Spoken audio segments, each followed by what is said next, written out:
The transmission echoed through the cold silence of space, a beacon of hope for the dying and the desperate sent out by an alliance of alien species teetering on the edge of extinction. Their worlds were crumbling under the relentless advance of a merciless warlord and his endless armies, their once proud civilizations, reduced to smoldering ruins and shattered colonies. The message was clear: their only chance for survival lay in the hands of whoever would hear their call. They had reached out to the stars for help, hoping that somewhere in the vastness of the galaxy a race existed that could stand against the warlord's unyielding march of conquest. They had heard rumors of a brutal species, an upstart civilization born on a world of unimaginable danger, a race that survived not just by the strength of their bodies, but by the iron will of their minds. This was the hope of the alien coalition, the humans. The message began as a simple plea for aid, but its meaning was layered beneath a veil of fear and desperation. It promised riches and technology to any race willing to intervene, offering access to untold resources and the chance to claim dominion over worlds now lost to the warlord. But more than this, the transmission contained something far more urgent. Buried within the frequency were words too raw to hide, too painful to ignore. "We beg you, help us, or we die." The call spread across the galaxy, and its ripple reached Earth, the cradle of humanity, a place of chaos and conflict, where survival was a test of sheer will against the unforgiving forces of nature. This message of distress was different from others that had reached human ears before. There was something about it, a desperation that spoke to something deep within the human psyche. For centuries, humans had struggled to survive on their homeworld, a planet where every aspect of life was designed to kill them, from the savage beasts that roamed the land to the storms that ravaged their cities, from the diseases that wiped out entire generations to the constant wars fought between rival factions. Humans had learned to adapt and evolve in ways no other species could comprehend. The alien coalition had no idea what they were truly asking for. They assumed the humans were just another race emerging from the darkness of space, their technology rudimentary, their armies weak compared to the titans of the galaxy. But they were wrong. Humanity had risen from the ashes of their past through unrelenting violence and innovation. Their world was a death world, and they had not only survived but thrived. As the transmission played on, human leaders in various sectors of government and military listened carefully to the alien message. Some were curious, some were skeptical, but all understood one thing: the plea for help was not just an invitation to assist, but a challenge to test the limits of their might. They understood what it meant to be on the brink of extinction, to face a power that showed no mercy and no regard for life. They knew that this warlord and his forces were not the true threat. The real threat was complacency. The alien coalition had made a grave mistake by showing weakness, and it was a mistake humanity would not let go unanswered. In the darkened halls of Earth's command centers, a decision was made. Humanity would answer the call, but not in the way the aliens expected. They would come not as diplomats, not as saviors, but as a force of nature ready to reshape the galaxy in their image. The galaxy had watched humanity's rise from the edge of the cosmos, with a mixture of awe and fear, but mostly confusion. How could a species that had spent centuries battling each other on their brutal homeworld ever hope to stand among the stars without collapsing under the weight of their own violent tendencies to the other galactic powers? Humanity's achievements seemed like a cosmic joke, a species struggling against itself. How could they ever compare to the ancient races that had long ago conquered their own worlds and ascended to heights far beyond what the humans could imagine? What the aliens failed to understand was that humanity's nature was forged in fire, not just physical fire, but the relentless fires of survival against all odds. Earth was a death world, a planet whose environment was hostile to nearly all life forms that dared to evolve there. Everything from the air to the animals to the very soil was determined to kill its inhabitants. Yet despite the odds, humanity had endured it and adapted to it in ways that no other species had ever been forced to. The animals on Earth were predators, fierce, cunning, and deadly. They evolved in an ecosystem where everything from the largest apex predator to the smallest microbe fought to survive, And many did not make it, but humans adapted. They became smarter. They became more resourceful. They learned to use their environment instead of becoming prey to it. But it wasn't just nature that had shaped humanity's survival instinct. War was the true crucible that had forged them. Human history was a tapestry of conflict, the rise and fall of empires driven by bloodshed and conquest. Yet humanity had emerged from each war more capable, more driven, and always more dangerous. When they finally mastered space travel, humanity did not venture into the cosmos with peaceful intentions. They didn't look for alliances or for diplomacy. Their first steps into the stars were filled with the same aggression that had shaped their past. They wanted power, they wanted control, and above all, they wanted to survive in a universe that offered no mercy. The galactic powers of the time watched in disbelief as human ships began to arrive in neighboring systems, unannounced and uninvited. Humanity's fleet was small, but it was aggressive, its weapons far more advanced than anything the galaxy had seen from such a young race. They had perfected the art of warfare not through the elegance of strategy or the beauty of technological wonders, but through brutal efficiency and relentless drive. Humanity's weapons were designed not to capture, but to destroy, to annihilate anything that stood in their path. Yet, despite their warlike nature, humanity's greatest strength was something the aliens never fully appreciated: human resilience, the ability to adapt to an ever-changing world, to learn from failure, and to rise from the ashes of defeat. This was the reputation humanity had built across the galaxy. Not a race of diplomats or scholars, not a peaceful species content with coexistence, but a relentless force whose survivors would stop at nothing to carve out a place for themselves in the universe. And now, that reputation would reach the desperate alien coalition who had sent out their cry for help. The message that had been received was not one of hope, but a challenge, a test of whether humanity was ready to face the galaxy's true brutality. The humans had heard the call, and they were coming. But the aliens had no idea what kind of storm they had unleashed by asking a Deathworlder for aid. They had called for help, but they would soon realize that humanity did not offer help as others did, for humanity did not help. They conquered. The response from humanity arrived quickly and decisively. The humans were not ones to waste time on pleasantries or false assurances. Their fleet appeared without warning, as if it had always been there, waiting just beyond the edge of the galaxy. It was a sight that no alien race had ever witnessed before. Human warships, dark and imposing, emerged from the shadows of deep space, their forms angular and jagged. Designed for function rather than beauty, they glided through the void with a terrifying efficiency, their hulls reinforced by alloys that no known weapon could penetrate without leaving a permanent scar. The ships were armed with weapons of unimaginable power and technology that the alien coalition had no hope of comprehending. The first contact was not a warm exchange of greetings or an exchange of information. It was business. It was war. The humans did not arrive with promises of friendship or diplomatic gestures. Instead, they broadcast a single message to the alien coalition. It was blunt and to the point: we are here to fight, not to negotiate. The alien leaders watched in stunned silence as the message echoed through their communication channels. There was no formal introduction, no polite inquiry into the needs of their species, just an unmistakable assertion of dominance. The human fleet did not move toward the Alliance's core worlds as expected, but positioned itself in the orbit of a small uninhabited planet, one that lay in a critical sector of the warlord's expansion. They knew exactly what they were doing. They were showing the aliens that humanity did not need their help to fight their battles. They were here to fight on their own terms. The human commanders had no intention of offering any concessions or comforting words. They had come to accomplish a single task: destroy the enemy.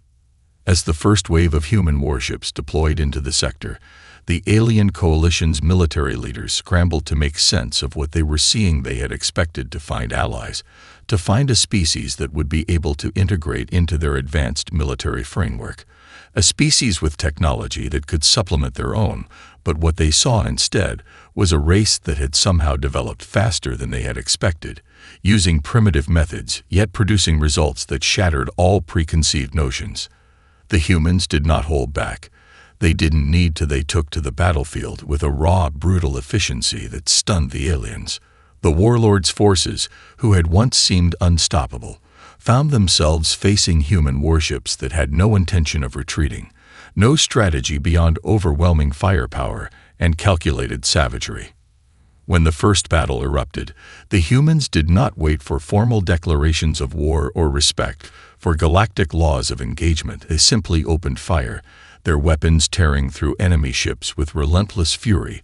The soundless chaos of battle was filled with flashes of light as warships were torn apart in the blink of an eye.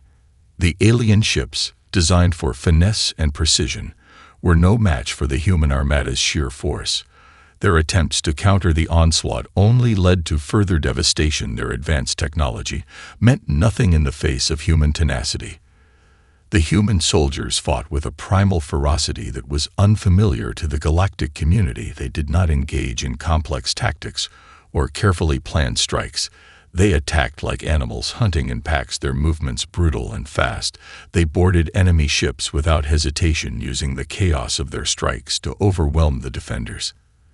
The aliens were not prepared for this. They had underestimated the sheer violence that humanity was capable of bringing to bear. They had expected negotiations and treaties, but found only war and carnage. The harsh truth was dawning on them. Humanity was not here to protect them. They were here to crush their enemies and carve out their own empire. The alien leaders met in frantic meetings, their strategies crumbling under the weight of the human assault. They had made a grave mistake. They had invited a force of nature into their struggle, and now there was no turning back. As the dust settled from the first wave of battles, the alien coalition was in disarray. They had witnessed firsthand the destructive power of the human fleet, a force that tore through enemy lines with brutal precision. Their hopes for assistance had been dashed as quickly as the ships in the warlord's fleet. Humanity had not come to negotiate, nor had they come to simply fight side by side. They had come to dominate, and the coalition was now caught in a terrifying crossfire. The humans were winning the war, but they were winning it on their own terms. The alien leaders met in hurried council, their voices a mixture of panic and disbelief. The initial shock of the human response had worn off, and now they faced an even darker reality. Their desperation had led them to a race of Deathworlders, beings who had never known mercy. As much as they hated to admit it, the humans' ruthlessness was something they had never anticipated.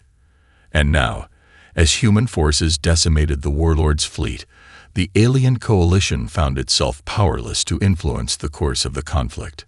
But there were those within the alliance who still saw a chance for survival, though it would mean forsaking the fragile alliance they had formed with humanity. These alien factions, particularly the Zathuri and the Krogel, were less committed to the grand ideals of the coalition and more focused on self-preservation. They were not blind to the destructive capabilities of the humans, but they were desperate. They knew that if the humans continued to win, they would not be seen as allies. They would be seen as tools, expendable and disposable. Whispers spread among these factions.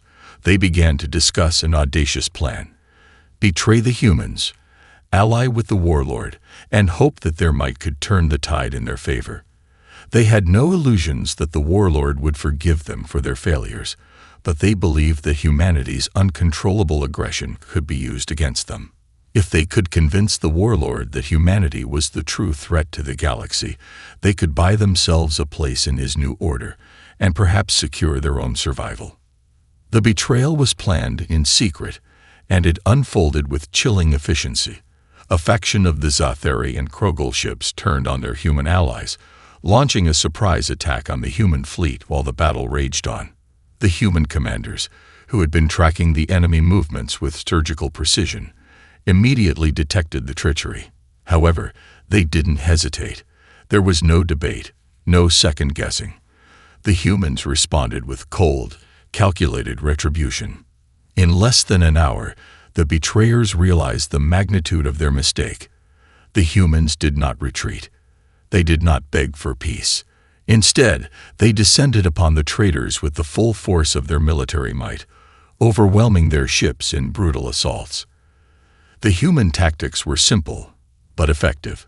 Strike fast, hit hard, and leave nothing behind. One by one, the alien ships that had turned against humanity were annihilated. The humans fought with a ferocity that was unlike anything the galaxy had seen. No mercy, no hesitation. They boarded enemy vessels, killing everyone in sight, sparing no one. The brutality of the humans was a thing of nightmares. It was a force that came from a world where only the strongest survived, a world that had bred a species capable of unimaginable violence. By the time the last of the traitors' ships had been reduced to space debris, the remaining members of the alien coalition were in a state of utter shock. They had underestimated humanity in the worst possible way. The humans had not only crushed the warlords' forces, but they had now wiped out the very allies who had dared to betray them. There was no room for negotiation, no chance for mercy. The message had been sent loud and clear. There was no betraying the humans. The surviving factions of the alien coalition could only watch in stunned silence as humanity's warships moved into position for the next phase of the conflict. The humans were not just here to help. They were here to conquer. And the galaxy had just begun to realize the terrifying extent of their power. The betrayal had failed, and the surviving members of the alien coalition were left trembling in the wake of humanity's response. The human fleet, relentless and unyielding, had demonstrated that there were no lines they would not cross in their pursuit of victory. No alliances, no treaties, no codes of war would slow them down. The aliens had hoped that humanity would be a force of balance, a necessary counterweight to the warlord's empire, but instead they had unwittingly unleashed a storm, an unstoppable fury that could not be controlled. The warlord, too, felt the pressure mounting as his once invincible Armada now struggled against the might of the humans. For the first time, his forces were retreating, not out of weakness, but out of fear. The humans had taken the war to a new level, a level that even he had not anticipated. His ships, once equipped with the finest weaponry and defensive systems, now found themselves outmatched. The humans didn't just fight. They destroyed. Entire fleets were reduced to nothing more than drifting wreckage in mere moments. In one brutal engagement, human warships took down the warlord's flagship, the Annihilator, with a precision strike that shattered its shields and pierced its core. The ship's massive hull, once the symbol of the warlord's dominance, was torn apart as if it were made of paper, leaving behind nothing but a cloud of debris. The warlord's forces, now scattered and leaderless, had no choice but to flee. Yet humanity wasn't done. They didn't simply crush the warlord's fleet and let it be. They hunted them down relentlessly. Human ships followed the remnants of the warlord's armada into deep space, their engines blazing like the fury of a wrathful god. The warlord's remaining ships were trapped in a galactic noose, surrounded on all sides by human forces that had no intention of letting them escape. One by one, the warlord's ships were eliminated, their captains and crews obliterated without a second thought. On the ground, the humans were just as unforgiving. Their soldiers, bred for combat in the harshest conditions, stormed the warlord's occupied worlds with the same ferocity. No surrender was offered, no quarter given. The humans didn't care for the delicate politics of war. They cared only about one thing: complete and utter victory. Entire cities were razed, and enemy soldiers were captured only to be executed. The humans moved like a tide of death, sweeping through the warlord's territories with unstoppable force. The alien coalition watched in horror as humanity's ruthless tactics reshaped the war in their favor. The survivors who had once hoped to use the humans as pawns in a larger strategy now saw that they had made a grievous error. Humanity was not a tool to be used. It was a force to be reckoned with. There was no negotiating with the humans, no bargaining for mercy. The entire galaxy had just learned that humanity would not be manipulated, and they would not be controlled. They were the masters of their fate, and any who stood in their way would be crushed without hesitation. The warlord's empire began to crumble faster than anyone could have imagined. The once mighty armies that had terrorized the galaxy now fled in disarray, their strength shattered. What had once seemed like an insurmountable threat was now little more than a dying ember. The human armada moved in, striking like a vengeful storm, and every battle won only added to their momentum. The truth was undeniable now. Humanity was not just a player in the galaxy. They were a force of nature, and nothing would stop them. The alien coalition had hoped to use them, but now they were caught in the wake of humanity's fury. The universe would never be the same again. As humanity's dominance in the war reached terrifying heights, the remaining members of the alien coalition faced a hard truth. They had invited a force they could neither control nor predict. The human war machine, now an unstoppable juggernaut, was tearing through the galaxy with no signs of slowing down. Their tactics, brutal and unrelenting, left no room for negotiation. The aliens had miscalculated their assessment of humanity's nature, and now they were paying the price. In the high chambers of the Coalition's Central Command, heated debates raged among the surviving leaders. The warlords' empire was crumbling, but so was their fragile alliance with humanity. The Coalition had hoped to use the humans to tip the scales in their favor, but now it was clear. Humanity had no interest in being used. If anything, they were using the alien factions to secure their own dominance, and the Coalition leaders knew that if they didn't act fast, they would be next on humanity's list.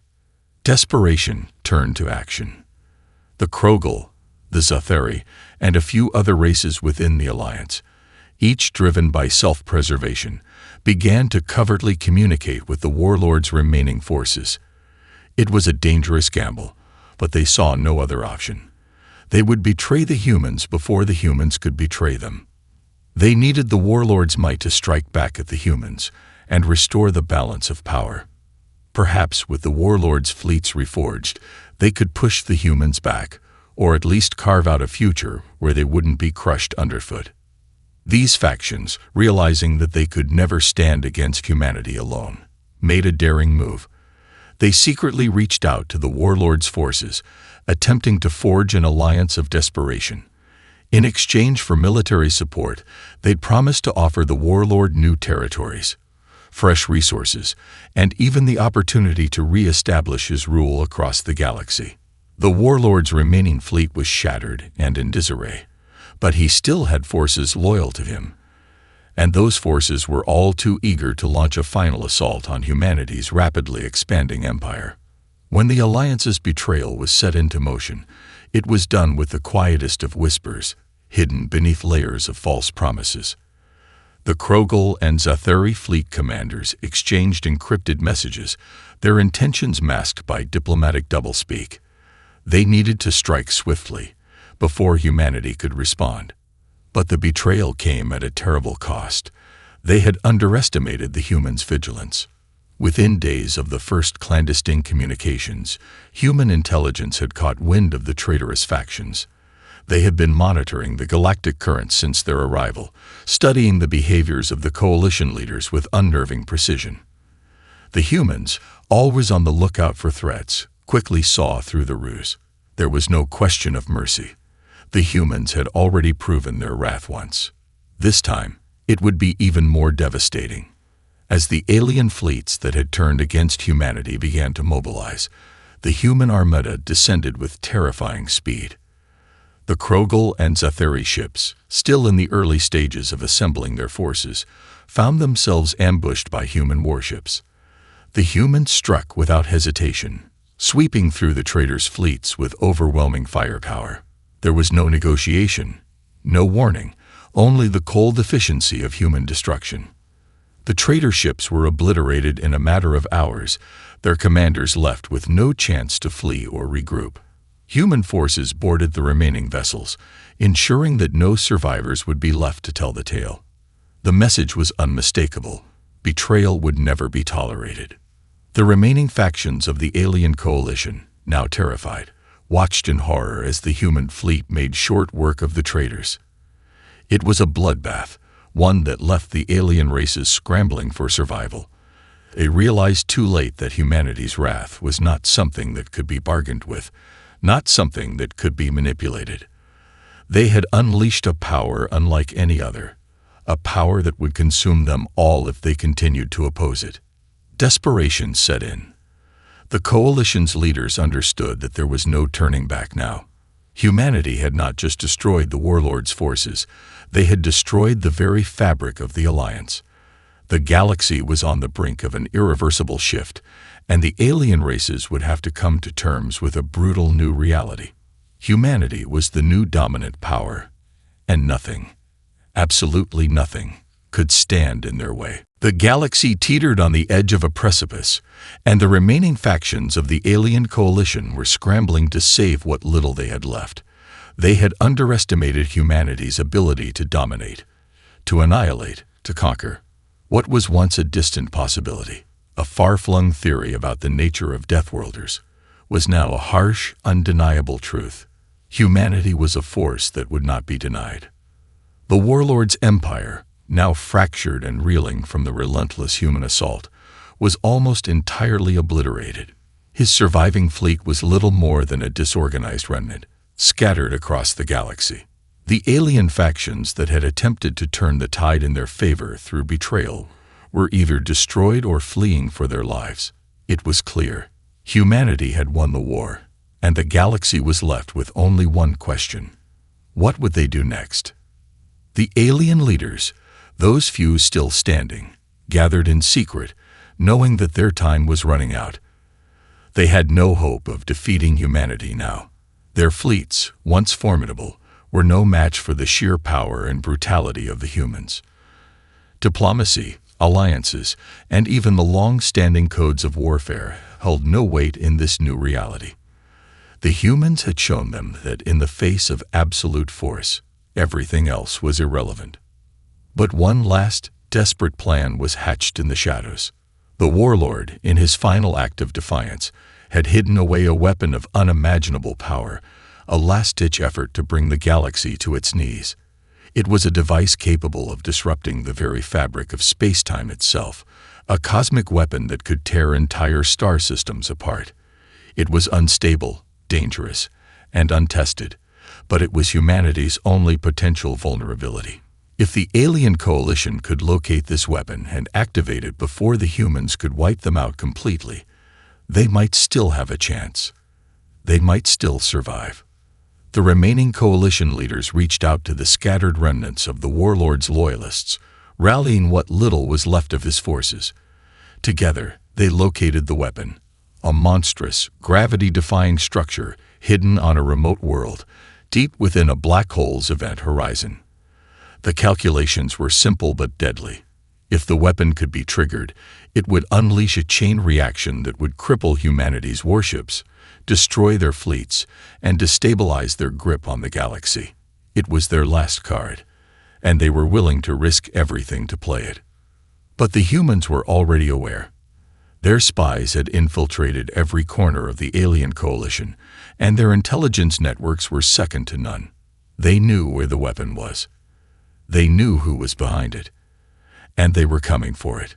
The final countdown had begun.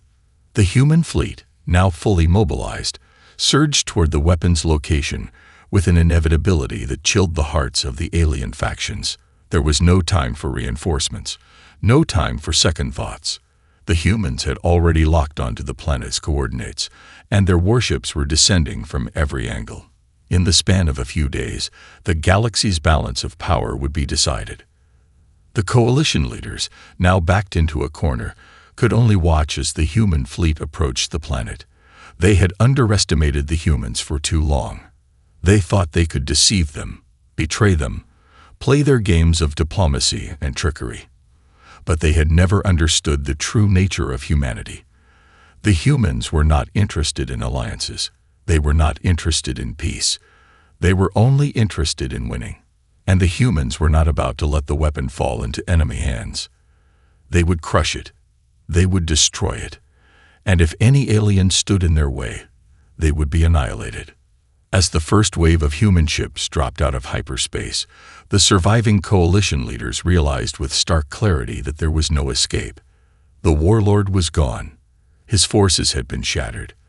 The weapon was within their grasp, But they had no time to activate it. The humans were already here, and they would not stop until the galaxy was theirs.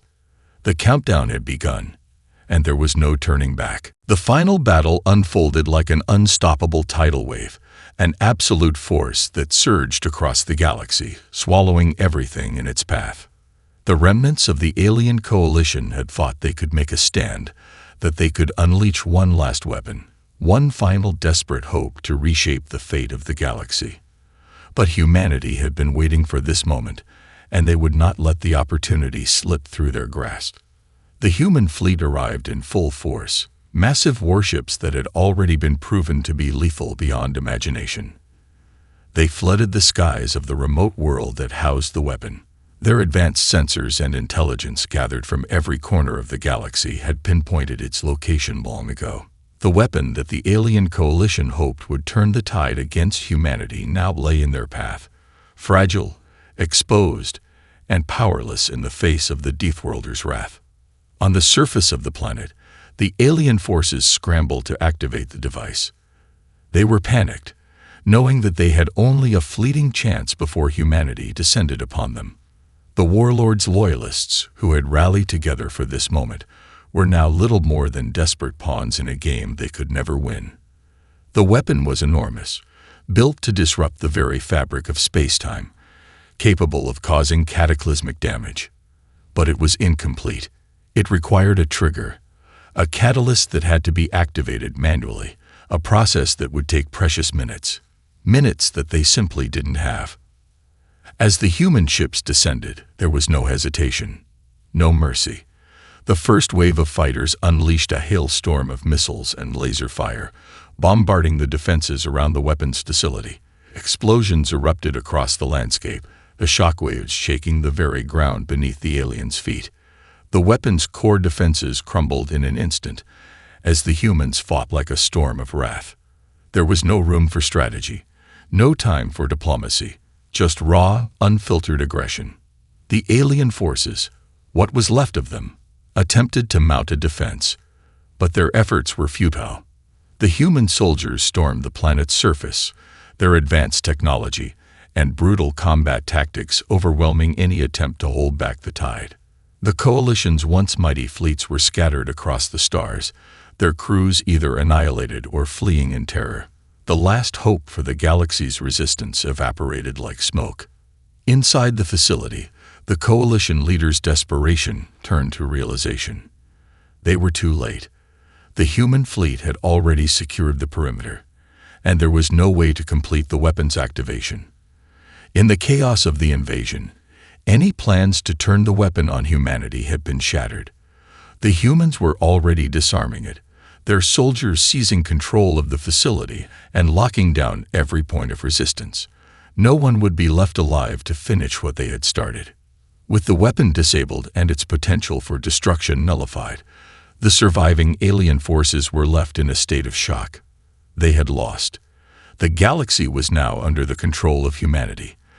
They had come not just as conquerors, but as the embodiment of survival itself. The humans had shown no mercy, no diplomacy, no compromise.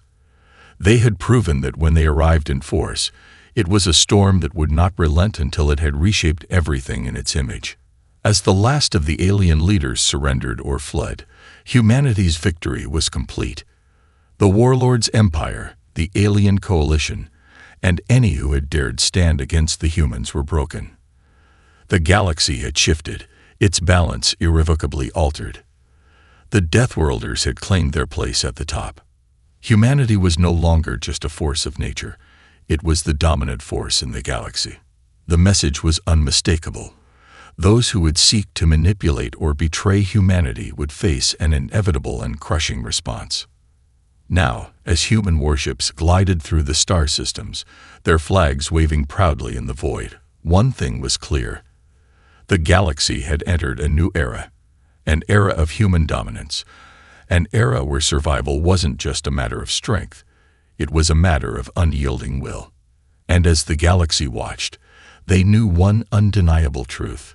Humanity had arrived, and there was no stopping them now.